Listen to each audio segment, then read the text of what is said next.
Ang embalsamador na si Ferdinand nais lang sanang gawin ang kanyang trabaho. Pero may ilang kaluluwa daw mula sa kanyang mga inembalsamo ang hindi siya tinitigilan. Narito ang kabuuan ng aking kwentong kakabakaba. Sa morgue dinadala ang katawan ng mga yumao para ayusan bago paglamayan o ilibing. Ang embalsamador na si Ferdinand Bacapo, ilang beses na umanong nakakaranas ng umano'y kababalaghan.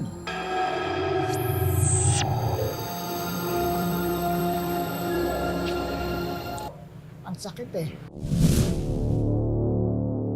Meron ka bang naimbalsa mo na atake sa puso yung cause of death? Yung mga tumutusok dito. Tapos merong bang may aksidente na parang parang dito sa part na to. Pero may dito, dito yung dito, sakit eh. Ihilo ako.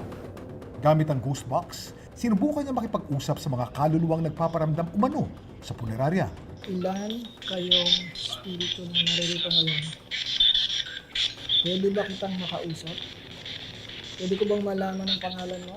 Dahil ayaw umano makipag-usap ng mga kaluluwa sa morgue, lumipat siya sa may karo. Sir, kailan ito huling ginamit? Matanda yung nilibing? Matanda? Yung iba natatakot pag may kabaong. No? Pero actually, hindi eh. Kasi lahat ng ilalagay dito is wala nang laman. Meaning, wala na yung spirits nila. So, lahat ng nalagay dito, physical na lang. Ito naman, yung reason bakit may mga memories, may mga imprints pa, is dahil yung agony emotions ng mga tao na sumusunod dito. Tapos yung nakikita kong iniiyakan nila is matanda. Paliwanag ng licensed embalmer na si Marilu Valdez, posible daw na gumalaw ang katawan ng tao kahit ito'y patay na. Number 1 po, yun nga po yung tinatawag nating cadaveric spasm or yung paggrasp ng daliri sa kamay at saka sa paa ng mga patient na nakaranas ng struggle bago sila bawian ng buhay. Tapos, pangalawa po, yung tinatawag natin na rigor mortis o yung pag-stiffen ng mga muscles natin sa katawan pagkatapos nating mamatay. Paliwanag ni Ed, wala raw kinalaman kay Ferdinand ang pagpapakarga ng bata sa babaeng kanyang inimbalsamo.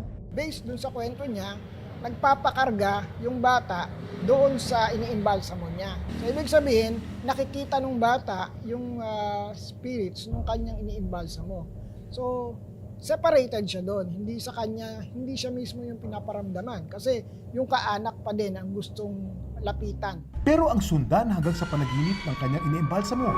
Ano kaya ang gustong ipahiwatig ng mga ito? Posibleng nagpapasalamat lang sa kanya. Kumbaga, wala namang masamang naidulot sa kanya. Sa line of work kasi ni Kuya bilang embalsamador, hindi talaga mawawala yung imagination eh.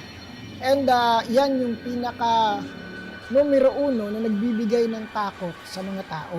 Dahil patay na yung kaharap mo, iisipin mo, babangon nito. Akala natin ay mangyayari in real life. So ito yung nagpapabigay ng takot. Pero wala akong nakita o wala akong naramdaman na ganun kalakas na entities o ganun kataas na energies para magbigay ng takot sa kanya man o dun sa mga taong nasa paligid nitong lugar. Hindi siya considered as haunted. Hindi lahat ng pagpaparamdam ay katatakutan. Mahalagang huwag pangunahan ng kaba para higit na maunawaan ang sitwasyon.